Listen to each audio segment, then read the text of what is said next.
నీ మొదళ్ళు మర్చిపోవద్దు. ఫెమినిజం ఫ్లాప్ అవడానికి గల కారణం మొదళ్ళు మర్చిపోవటమే. స్త్రీ ఆధిక్య సమాజం కోరుకోవటం తప్పు. అది మన మొదలు కాదు, అది మన రూట్ కాదు. స్త్రీ అహంకార సమాజం మన రూట్ కాదు. ఒక రకంగా చెప్పాలి అనంటే హైదరాబాద్ లాంటి నగరాల్లో ఇప్పుడు స్త్రీ అహంకార సమాజం మొదలైంది. అది మనల్ని చంపేస్తుంది. పురుషాహంకార సమాజం ఏ విధంగా అయితే బానిసత్వానికి దారితీస్తుందో స్త్రీ అహంకార సమాజం కూడా బానిసత్వానికే దారితీస్తుంది. స్త్రీలైన మీరు, దేవుడు మిమ్మల్ని సున్నిత హృదయులుగాను చాలా కేర్ అండ్ కంపాషన్ ఉన్న మనుషులుగాను చేశాడు. Don't lose that.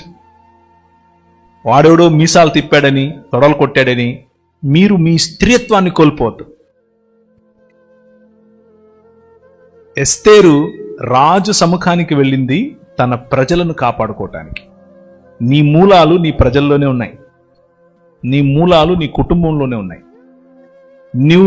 నీకిప్పుడు దేవుడు తలాంతులు ఇచ్చాడు కాబట్టి, నువ్వు నాయకురాలు అయ్యావు కాబట్టి, నీ మూలమైన నీ ఇంటిని మర్చిపోతే, నీ మూలమైన నీ ఇంట్లో ఉన్న నీ బాధ్యతలు మర్చిపోతే నీతో పాటు నీ కుటుంబం కూడా పోతుంది.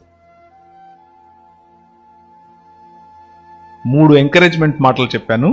1 అంటే 4 పావుల్లో 1 పావు మిమ్మల్ని కొద్దిగా హెచ్చరిస్తున్నాను. వాక్యపరిచయం చేయండి, ఖండించండి, తప్పుదిద్దండి, సరిచేయండి, ప్రోత్సహించండి, అన్ని చేయండి, ఓకే. కానీ మూలాలు మరవద్దు, భర్తను మరవద్దు, పిల్లలు మరవద్దు. నీ మొదటి మినిస్ట్రీ నీ భర్త, ఊరు కాదు. నీ మొదటి మినిస్ట్రీ నీ పిల్లలు, ఊరు కాదు. నీ మొదటి మినిస్ట్రీ నీ అత్తమామలు, దేవుడు అప్పగించిన బాధ్యతలవి. కరెక్ట్.